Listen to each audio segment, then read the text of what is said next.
আসসালামু আলাইকুম ওরহমতুল্লাহি ওয়া বারাকাতুহু। পৃথিবীতে জ্ঞান অর্জনের দিক থেকে, শিক্ষা দীক্ষার দিক থেকে মুসলমানরা যতদিন এগিয়েছিল, পৃথিবীর চালিকা শক্তি ততদিন মুসলমান ছিল। বর্তমানে নানা কারণে শিক্ষা দীক্ষার দিক থেকে মুসলমান অনেক পিছিয়ে রয়েছে। বিশেষ করে আমাদের বাংলাদেশের প্রত্যন্ত অঞ্চলে আমাদের একটা বিশাল জেনারেশন এমনভাবে গড়ে ওঠে যারা বিশুদ্ধ শিক্ষার কোনো ছোঁয়া পায় না। বাংলাদেশের মানুষের জন্য এটা অত্যন্ত সুখের একটা বিষয়।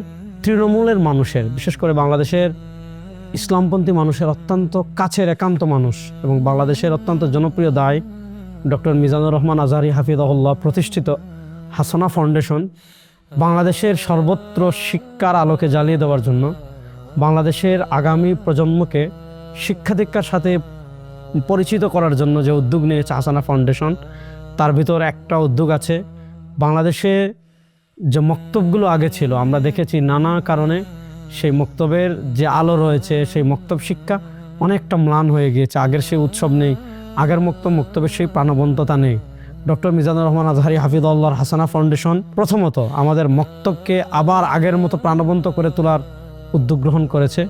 এবং আমরা জানি আমাদের বাংলাদেশের প্রত্যন্ত অঞ্চলে এমন বহু মানুষ আছে যারা শিক্ষা উপকরণ না থাকার কারণে তাদের বাচ্চাদেরকে ঠিকমতো শিক্ষা প্রতিষ্ঠানে পাঠাতে পারছে না, শিক্ষা দিতে পারছে না। ইতিমধ্যে আপনারা দেখেছেন হাসানা ফাউন্ডেশনের মাধ্যমে বাংলাদেশের প্রত্যন্ত অনেক জায়গায় শিক্ষা উপকরণ আমাদের তৃণমূলের সোনামণিদের হাতে পৌঁছানো হয়েছে এবং এই প্রজেক্ট চলমানও রয়েছে। এবং এখানে সবচেয়ে ভালো কথা হলো, আমাদের বাংলাদেশে অনেক মেধাবী তারুণ্য আছে যাদেরকে সামান্য গাইড করলে, সামান্য সহযোগিতা করলে শিক্ষার দিক থেকে যারা অনেক দূর এগিয়ে যাবে। হাসানা ফাউন্ডেশন এক্ষেত্রে আলহামদুলিল্লাহ এগিয়ে আসছে। আমাদের বাংলাদেশের অনেক মেধাবী তারুণ্যকে তারা স্কলারশিপ দিবে এবং এটার মাধ্যমে শিক্ষা দীক্ষা তারা যাতে এগিয়ে যায়, রাষ্ট্রের অনেক গভীর পর্যন্ত তারা পৌঁছাতে পারে, এক্ষেত্রে হাসানা ফাউন্ডেশন এগিয়ে যাচ্ছে। তার সাথে সাথে হাসানা ফাউন্ডেশন আমাদের যারা দায়ী আছে, আমাদের যারা শিক্ষক আছে, আমাদের যারা আলেম আছে, দেখা যায় তারা অনেক ভালো।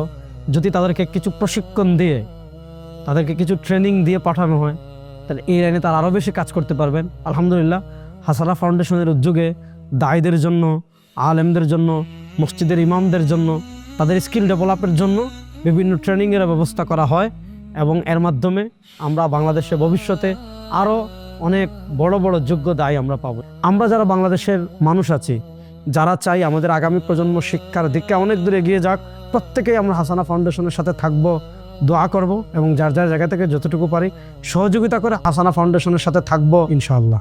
কল্যাণে হাসানা ফাউন্ডেশন, গড়তে আগামী স্বপ্নের নেশন। কল্যাণে হাসানা ফাউন্ডেশন, গড়তে আগামী স্বপ্নের নেশন।